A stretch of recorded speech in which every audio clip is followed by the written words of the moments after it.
এই যে ঈশ্বর তত্ত্ব খুঁজতে গেলে বেশি কিছু পড়াশোনা করতে হয় না। এই কবি কাজী নজরুল ইসলামের ২-৪টে লাইন এও খুব ছোটোবেলায় আমার মনের মধ্যে ধরা পড়েছিল। বলি যে, কোরআন পুরাণ বেদ বেদান্ত বাইবেল ত্রিপিটক জেন্দা বেস্তা গ্রন্থ সাহেব পড়ে যাও যত শখ, কিন্তু কেন এ পণ্ডশ্রম, মগজে হানিজ শুল, দোকানে কেন এ দর কষাকষি, পথে ফুটে তাজা ফুল। কি সুন্দর, কি অপূর্ব লাইন কটা দেখুন।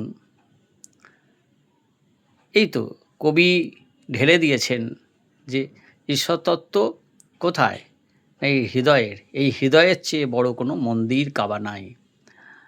আবার শ্রীরামকৃষ্ণ ঠাকুর শ্রীরামকৃষ্ণ খুব ছোটোবেলায় আমার একদম গোল সেটিং করে দিয়েছিল।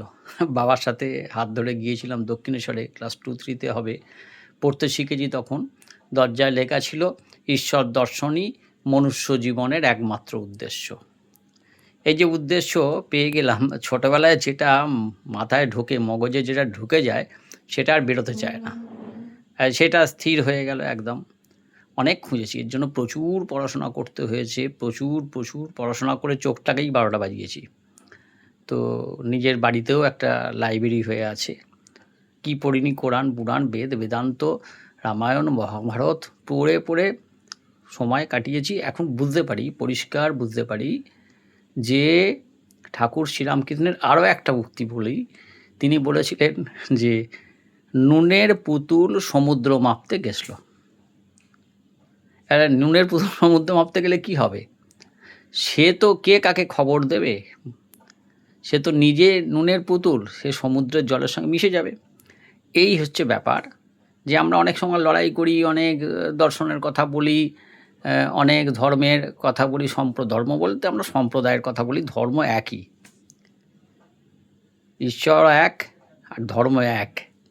প্রেরিত পুরুষ তার বার্তাবাহী, যত মত আর তত একই পথ, সাধনার পথ কভু দুই নাই। ঠাকুর অনুকূলচন্দ্রের এ কথা উক্তি। তো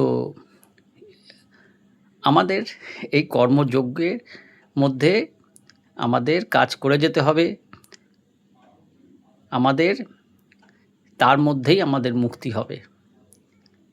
বৈরাগ্য সাধনে মুক্তি সে আমার নয়, অসংখ্য বন্ধন মাঝে মহানন্দময়, লভিব মুক্তির স্বাদ।